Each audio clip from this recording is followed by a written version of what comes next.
지난주부터 목소리가 안 좋아서 많이 회복된 게 이 정도라서 제가 크게 소리를 안 내더라도 귀를 쫑긋 하시고 들으시고, 제가 작게 한다고 아멘 하지 마시고 여러분들은 아멘 해주시기를 바라고요. 끝나고 나가실 때 제가 악수를 오늘은 못할 것 같아요. 이게 어깨에 또 다쳤어요. 감기에다가 어깨에다가 막 그래서 제가 연초에 좀 힘들게 시작이 되는데 기도 많이 해주세요. 여러분들이 기도를 잘 안 해주시는가 봐. 많이 제가 힘든데 악수하는 거를 못하더라도 이해해 주시길 바랍니다. 새해가 되면은 개인이나 또 기업이나 공동체가 다 목표를 세웁니다. 새롭게 하는 그러한 결단의 시간을 갖죠. 그래서 저희 교회도 새해가 돼서 새해 사역의 방향이 있습니다. 작년에 나눠드렸던 목회 계획서에 5개년 장기 목회 계획이 있죠. 거기에 따르면 작년의 계획은 속회를 통한 공동체 회복이었어요. 그래서 속회를 개편하고 속회를 중심으로 행사도 많이 하고 그래서 많이 움직였습니다. 올해는 제자 학교와 성경 학교를 통한 신앙 양육 이렇게 거기에 쓰여져 있어요. 그래서 오늘 말씀이 제자로 성장하기, 그런 제목을 가지고 말씀을 나누는데, 올해의 목표가 제자로 우리가 성장하는 것입니다. 그렇다면 제자가 뭔가 알아야 될 거 아닙니까? 제자란 말 굉장히 많이 쓰고 있는데 굉장히 또 중요한 말이고, 우리가 소속되어 있는 이 연합감리교회에서 교회의 사명이 뭐냐라고 정의할 때 제자를 만들고 그래서 세상을 변화시키는가, 그렇게 정의를 하고 있습니다. 그러니까 제자가 되어가는 것이 교회 목표 중에 하나다라는 거죠. 그럼 그 제자가 뭔가, 제자가 된다는 게 무슨 의미인가라는 것을 한번 우리는 정확하게 알아야 되겠다고 하는 것입니다. 오늘 우리가 함께 나눈 성경 본문은 소위 우리가 대사명, The Great Commission이라고 해서 예수님께서 떠나시기 전에 마지막으로 제자들에게 주신 그런 명령의 말씀입니다. 우리가 이 선교에 대한 메시지 될 때에 이 구절을 많이 사용해요. 근데 저는 선교와 더불어 거기에는 제자 삼으라라는 말씀이 나오기 때문에 제자에만 대한 말씀도 그 속에 담겨 있다고 생각을 합니다. 그래서 오늘 말씀을 통해서 제자가 된다는 게 뭔가, 이 구절에는 네 가지의 명령어가 있어요. 그러니까 네 가지의 우리를 향한 메시지가 있다고 하는 것이죠. 그래서 간단하게 살피면서 말씀을 나누겠습니다. 첫 번째로는 예수님께서 너희는 가서, 영어로 그냥 go 이렇게 되어 있죠. 너희는 가서라고 말씀하고 있습니다. 이건 제자들에게 주신 명령이죠. 그래서 제자는 나가는 사람이다, 가는 사람이다라고 하는 것을 여기서 말씀하고 있어요. 제자는 보냄을 받은 자로 사는 거예요.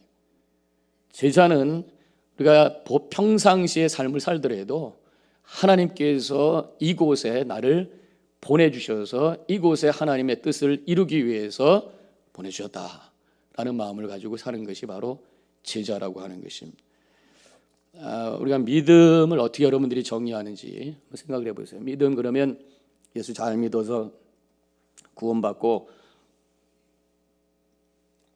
세상을 이겨내면서, 문제를 이겨내면서 평안하게 사는 것, 이런 마음을 갖고 있다면 맞아요. 그렇지만 신자의 단계에 머물러 있는 거예요.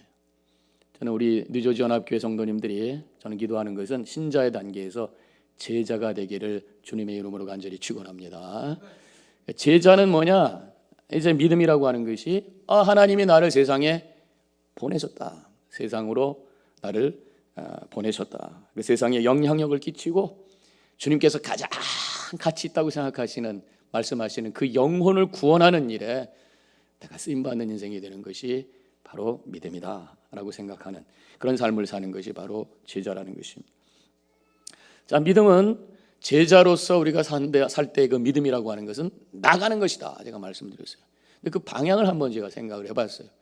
우리는 믿음에 우리가 바라보는 시선은 예수님입니다. 예수님 십자가에 달려 계신 예수님이에요. 십자가를 우리가 보고 믿음 생활을 하고 있어요.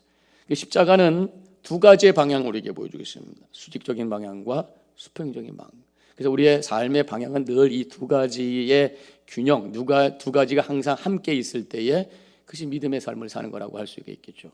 수직의 방향이 있습니다. 위로 올라가는 거예요. 위로 자꾸 올라가요. 그 위로 올라간다는 게 내가 높은 사람이 된다는 것이 아니라 하나님께로 높이 올라가야 될 줄로 믿습니다. 또 아래로 간다고 하는 것은 저 낮은 곳에 겸손한다고 하는 의미도 있겠습니다만, 저는 그것을 내 안에 계신 성령께로 깊이 들어가는 거예요. 영성의 차원입니다. 높이 올라가고 깊이 들어갈 수 있는 그러한, 그래서 높은 곳에 계신 주님 만나고 깊은 곳에 계신 하나님의 영을 내가 교제하면서 살아나가는 그러한 영적인 삶, 이것이 우리가 가야 되는 방향이. 또 한 가지 방향은 수평적인 방향이 있습니다. 옆으로 가는 거예요. 수평적인 방향은 뭘까? 예수님께서 십자가에 달려 돌아가셨을 때에 옆에 두 사람이 있었어요. 두 강도가 있었습니다. 바로 오른쪽, 왼쪽, 우리가 나가야 될 방향, 바로 죄인이에요, 죄인. 그런데 두 강도가 똑같지는 않았어요. 한 강도는 예수님을 영접했어요. 자기가 죄인인 줄 알고 예수님을 영접해서 나를 구원해 주세요. 그래. 예수님, 오늘 밤에, 오늘 네가 나와 낙원에 있을 것이라고 말씀해 주셨어요. 한 강도는 예수님을 조롱합니다. 그런 죄인이면서도 자기가 죄인지도 모르고 그 고백도 안 하고. 그래서 우리가 가야 될 방향, 오른쪽과 왼쪽, 한쪽은 죄를 죄로 아는 회개한 죄인이고, 또 한쪽은 죄를 죄로 모르는 회개하지 않은 죄인이라는 거예요. 그 회개한 죄인은 누구겠어요? 바로 성도입니다, 성도. 그래서 우리가 찾아가고 가야 될 방향은 하나님께서 이렇게 만나게 해주신 우리의 성도인 줄로 믿습니다. 우리가 서로 사랑해야 될 그런 존재, 하나님께서 우리를 만나게 해주시고 한 공동체로 이렇게 만나게 해주신 건 그냥 앉아서 같이 쳐다보자고, 앞에 같이 보자고만 있는 것이 아니라 서로 사랑하고 서로 교제할 때에 주님께서 약속하신 것은 하나님이 사랑할 때에 그 자리에 계신다고 약속해 주셨으니 이것이 바로 천국의 공동체가 되는 줄로 믿습니다. 그래서 2019년은 2018년보다 더 많이 사랑하세요. 더 많이 사랑하세요. 또 한 방향은 뭐예요? 믿지 않는 자들, 불신자들, 회개하지 않은 자들에게 복음을 들고 나가는 것이, 예수 그리스도를 증거하는 것이, 저들이 주님 앞에 나와 무릎 꿇도록 그들을 이끄는 것이. 구체적으로 제가 목표를 정해드릴게요. 2019년에 한 영혼에게도, 적어도 한 영혼에게 복음을 전하고 전도하는 한 해가 되시기를 바랍니다. 그런데 이렇게 말씀하면 어떤 분들은 목사님 제 주변에는 다 교회 다녀요. 다 교회 다녀요. 그러면요, 선교지에 가시기 바랍니다. 저랑 같이 선교지에 가세요. 이번에 제가 IT에 갔더니 교회 다니지 않는 사람도 굉장히 많아요. 제가 그래서 가가지고 전도를 했더니 그 다음날 교회 나와요. 열매가 금방 즉각적으로 얼마나 감격스러운지. 말이 한 통해도 가서 복음 전가하니까 그 사람들이 받아들이고 교회로 나와요. 그래서 올해 한 해가 이렇게 높이 깊이 영성이 깊어지고 또 성도들과 세상을 향해서 넓혀지는 그런 한 해가 되시기를, 그런 제자의 신앙을 가지시기를 주님의 이름으로 간절히 축원합니다. 두 번째로는 모든 민족을 제자로 삼아, 그런 말씀이 이어집니다. 이 말씀을 통해서 알 수 있는 것은 제자는 누구나 다 될 수 있다. 특별한 사람, 특별한 은사가 있는 사람, 특별한 어떤 수준이 있는 사람이 아니라 모든 사람, 모든 민족이라고 그랬어요. 그 당시에는 유대인들만 하나님의 백성이고 유대인들만 특별한 사람들이라고 생각했어요. 그러나 예수님께서는 모든 민족이라고 해서 그것을 오픈하셨단 말이죠. 그리고 예수님을 따라다녔던 제자들도 사실 알고 보면 특별한 사람들이 아니에요. 교육도 별로 받지 않았던 사람들입니다. 별로 내세울 것도 없던 사람이에요. 그럼에도 불구하고 주님께서 그들을 훈련시켜서 그들을 사용하셔서 세상을 뒤집는 역사를 이루셨는 줄로 믿습니다. 어떤 분이 예수님의 제자에 대해서 아주 재미난 글을 하나 썼어요. 만약에 예수님께서 제자들의 이력서를 만들어서 경영 컨설팅 전문 회사에다가 보낸다면 뭐라고 대답할까? 아마 이렇게 대답하지 않을까? 그렇게 생각하면서 글을 이렇게 썼어요. 나사렛 목공소 아들 예수 귀하, 당신이 의뢰한 12명의 이력서를 검토하고 심리 테스트와 직업 적성 검사 자료를 모아 컴퓨터에 넣어 결과를 뽑았습니다. 일반적으로 그들은 귀하가 기획하는 새 단체 간부 사원으로 적합하지 않습니다. 전반적으로 학력이 낮고 단체 생활을 할 능력이 없으며 협조 정신이 약해 경영 관리자로는 부족합니다. 시몬 베드로는 정신적 안정성이 결여되어 있고 성격이 과격해 지나친 부분이 많습니다. 안드레는 한마디로 무능력합니다. 다른 사람을 지도할 만한 사람이 못 됩니다. 세베대의 아들 야고보와 요한은 회사의 이익을 제껴놓고 자신들의 이익만 챙기며 급급한 사람들입니다. 도마는 매사에 부정적이고 많은 질문은 하지만 추진력이 없는 그런 사람입니다. 마태는 자신의 이익을 위해 무엇이든지 할 수 있는 위인입니다. 알페의 아들 야고보와 다데오 두 사람은 사회혁명을 노리는 과격분자들입니다. 귀하가 추천한 분들 중 긍정적인 대답을 들을 수 있는 사람은 단 한 명, 바로 가룟 유다입니다. 그는 능력 있고 사회에 대한 지식도 풍부합니다. 경영 감각이 있고 상류층 사람들과 교제할 수 있는 예의와 기품도 갖추고 있습니다. 그러니까 가서 제사장하고 만들어가지고 딜해가지고 30냥으로 예수님 팔았잖아요. 따라서 본 경영 상담소는 유다 한 명만 추천하고 나머지는 다시 찾을 것을 권고합니다. 아마 이렇게 말할 것이다 라는 얘기를 한 거예요. 세상의 기준과 주님의 기준은 참 다르다라는 생각을 해보게 되죠. 예수님은 평범한 사람, 아니 부족한 사람을 부르셔서 세상을 바꾸는 제자로 삼아 주셨다고 하는 것입니다. 제자들이 목숨을 다해 하나님의 거룩한 구원의 사역에 쓰임받은 사람이에요. 전승에 의하면 10명의 요한을 제외한 다른 10명의 제자들이 복음을 위해서 순교하는 놀라운 사역자가 되었다고 하는 것입니다. 어떻게 하셨냐, 예수님께서 그들을 3년 동안 합숙훈련하신 거죠. 같이 먹고 자고 하면서 돌아다니면서 훈련을 시켰습니다. 그래서 우리도 훈련이 필요해요. 죄성에 눌려 있어서 제자가 되기 위해서 그냥 결심만 가지고 되는 것이 아니라 훈련하셔야 돼요. 훈련이라고 하는 것은 뭐예요? 쉬운 게 아닙니다. 어려운 거예요. 왜냐하면 반복하는 거예요. 그래서 성경 공부도 또 하고 또 하고, 작년에 했는데 올해도 또 하는 거예요. 올해 했는데 내년에도 또 할 거예요.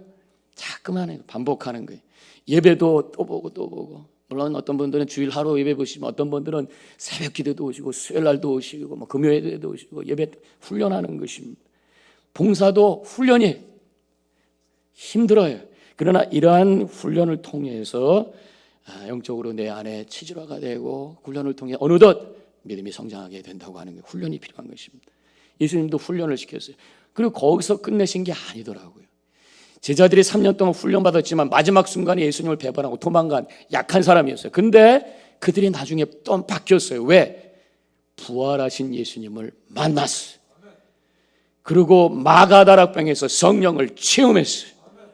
그래서 훈련에 플러스 체험이 필요한 줄로 믿습니다. 하나님의 체험이 필요해요. 하나님의 임재의 체험이 필요해. 하나님의 성령의 뜨거움이 체험이 필요해.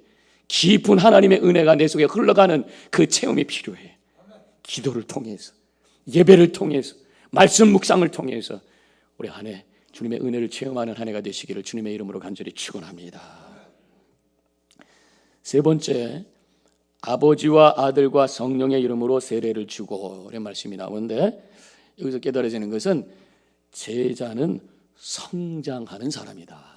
아주 안정하지 못해도 성장의 과정 속에 있는 사람들이 바로 제자다라는 생각을 하게 됩니다. 제자 삼아 세례를 주라 그랬어요. 근데 사실 순서를 생각해 보면은 제자 되기 위해서 먼저 세례를 받으라는 거죠. 예수 믿고 그다음에 훈련을 통해서 제자가 되는 거예요. 믿음을 통해서 시작해서 제자로 성장해 나가는 과정 속에 있게 되는 거죠. 세례 받는 것은 바로 영적으로 태어나는 순간입니다. 영적인 어린 아이의 순간이. 요한복음 1장 12절에서 영접하는 자 곧 그 이름을 믿는 자들에게는 하나님의 자녀가 되는 권세를 주셨으니 라는 말씀을 하고 있습니다. 어린 아이. 히브리서 5장 13절에는 대저 젖을 먹는 자마다 어린 아이니 의의 말씀을 경험하지 못한 자요 그랬어요. 예수 믿을 때 태어납니다. 어린 아이예요. 그래서 영적인 젖을 먹는데, 영적인 젖을 먹으면 문제는 의의 말씀을 경험하지 못한다. 말씀의 깊이, 말씀의 진정한 단맛을 알지 못한다. 그리고 그 말씀을 통해서 와지는 정말 중요한 양식, 양분을 섭취하지 못하고 건강한 영혼이 될 수 없다는 거죠. 영적인 젖만 먹고 살아서는 안 된다고 하는 것입니다. 하나님의 말씀을 통해서 우리가 성장해야 된다고 하는 것이. 여러분들 지금부터 식사하던 거 다 그만두고 맨날 우유만 잡수신다고 생각해봐요. 다들 얼굴이 누렇게 뜨실 거고 그 기쁨과 식사할 때 그 기쁨 다 없잖아요. 그래서 젖만 먹고 사는 그러한 영혼은 건강할 수가 없어요. 그러면 영적인 젖이 뭘까? 젖이라는 게 뭐예요? 내가 밥을 소화할 수가 없어가지고 누군가가 먹여주는 거 아닙니까? 영적으로 여러분들이 젖이 뭐겠어요? 제가 생각해 보니까 주일 설교 말씀이에요. 만약에 여러분들이 신앙생활 하면서 주일날 예배 오셔서 30분 설교 듣는 게 that's it 이라고 한다면 영적인 젖을 먹고 살고 있는 신앙생활을 하고 있는 거예요. 빨리 여러분들 독립하시게. 그래가지고 말씀, 하나님께 주신 영적인 풍성한 말씀, 그것을 여러분들 스스로 섭취하시고 말씀 묵상하시고 그것을 통해서 하나님의 큰 능력을 체험하시며 무럭무럭 성장하셔서 제자가 되시길 주님의 이름으로 간절히 축원합니다. 성경 공부도 하시고 말씀 묵상도 하시고 통독도 성경 읽기도 하시고 이래야 된단 말이에요. 일주일 내내 세상 생활하다가 와가지고 1시간 그것도 30분 동안 듣다가 그것도 졸다가 뭐 어떻게 성장하겠어. 얼굴이 다 누렇게 떠가지고 영적으로 다 누렇게 떠가지고 내가 지금 젖먹이 어린아이인가 아닌가를 확인하는 방법 제가 확인해 드릴게요. 아이들의 특징이 뭡니까? 약해요. 도움이 필요해요. 이끌어줘야 돼. 애들이 어떻게 벌쩍벌쩍 뛰어다니까 다 씻어줘야 되고 밥 먹여줘야 되고 데리고 가줘야 돼. 내 신앙생활이 내가 스스로 자발적으로 내가 하겠습니다 하지 못하고 하세요 할 수 없이 주일날도 오세요 할 수 없이 우리가 그렇게 뭔가 다른 사람에 의해서 내가 신앙생활을 하고 있다면 어린아이의 모습이에요. 영적인 어린아이의 모습. 또 어린아이는 어떤 모습이냐면 자기중심입니다. 애들은 자기 것밖에 없어요. 교육시키지 않으면 나눌 줄 몰라요. 그래서 막 야단치면서 너 나눠야 돼. 네 거 다 아니야. 나누는 거 훈련시키잖아요. 그래서 애들 가만히 보면 저희도 어렸을 때 아이들 키울 때 보니까 남의 집에 놀러 갑니다. 그 집에 이제 애들도 있어 같이 놀다가 장단 가지고 막 놀다가 집에 가자 그러면 지가 놀던 걸 내 거래. 안 주는 거예요. 그러니까 막 싸우는 거예요. 그래서 결국 이제 그 집에 있는 부모가 가져갔다 나중에 돌려주세요. 그래가지고 갖고 오는 경우가 있었어요. 그러니까 애들은 그냥 다 내 거야. 그래서 내 거라고 할 때 와지는 게 뭐냐면 싸우는 거예요. 그래서 우리가 신앙생활을 해도 갈등 많고 다른 사람과 자꾸만 문제가 많고 이러면 이게 어린아이의 모습이란 말이에요. 보통 어린아이들은 싸우고 나서 금방 그 다음날은 화해하고 해하고 잘 놀아요. 근데 영적인 어린아이는 그것도 못해. 그냥 갈등만 하고 미움만 갖고 있고 싸우기만 하고 화해도 못해. 이게 영적인 어린아이의 모습이라는 것입니다. 또 한 가지 보면은 보통 어린아이들 보면 변을 못 가리죠. 그래서 기저귀 차고 있어요. 왜냐하면 참을성이 없어요. 컨트롤을 못해. 속에 불편한 거 있으면 애니타임 그냥 다 배설하는 거예요. 영적인 어린아이의 모습도 비슷합니다. 속에 있는 나쁜 감정을 컨트롤을 못해. 아무 때나 그냥 그 사람한테 그냥 나쁜 말하고 아무 때나 화내고 그러면 이제 다른 사람들이 뭡니까? 그 냄새나는 감정을 처리하는 얼마나 많은 사람들이 힘들어하는지 몰라요. 2019년은 이런 어린아이의 모습을 버리시고 성숙한 제자로 성장되는 한 해가 되시기를 주님의 이름으로 간절히 축원합니다. 예수님께서 세워주신 제자의 기준이 있어요. 그것은 바로 십자가를 지는 것이에요. 마태복음 10장 38절 또 자기 십자가를 지고 나를 따르지 않는 자도 내게 합당하지 아니하니라. 자기 십자가를 지고 나를 따르라 그렇게 말씀하고 있어요. 십자가라는 게 뭡니까? 주님을 위하여 내가 고난당하고 힘든 일도 감당하는 것이 바로 십자가를 지는 거예요. 내가 잘못해서 고난당하고 힘든 것은 십자가가 아닙니다. 그건 내 책임이지.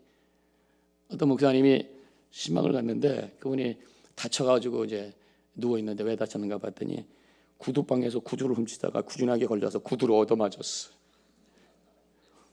그래가지고 누워 있어서 가서 신방을 했는데 그분이 하는 말이 참 기가 막히게 목사님, 예수님께도 십자가에 달리시고 고난을 당하셨는데 이 정도는 아무것도 아니에요. 그거는 지금 십자가가 아니에요. 마저도 싼짓한 거예요. 주님을 위해서 겪는 고난, 주님을 위해서 때로는 내가 희생하고 주님을 위해서 내가 인내하고 주님을 위해서 내 것을 나누는 이것이 바로 십자가라는 것입니다. 주님을 중심으로 살아나가는 내 중심이 아니라 주님께 초점을 맞추는 삶을 사는 이것이 바로 제자라는 것입니다. 무디 선생님의 글이 정말 감동되는 글이 하나 있어요. 이것이 바로 제자의 모습이구나라는 생각을 할 수 있는 글인데 이렇게 쓰여져 있습니다. 전에는 내 소원이 축복이더니 지금은 주님 자신이고, 전에는 내가 감정의 중심이더니 내가 감정의 중심이더니 지금은 말씀이 나의 중심이고, 전에는 내가 쉬지 않고 달라고만 하더니 지금은 쉬지 않고 찬송하며, 전에는 내가 주님을 사용하라 하였더니 지금은 그가 나를 사용하심을 내가 원하게 되었습니다. 이런 고백이 여러분과 나의 고백이 되기를 축원합니다. 올해 믿음이 성장하여 하나님께 영광 돌리는 한 해가 되시기를 주님의 이름으로 간절히 축원합니다. 마지막 한 가지, 내가 너희에게 분부한 모든 것을 가르쳐 지키게 하라, 이렇게 말씀이 되어 있어요.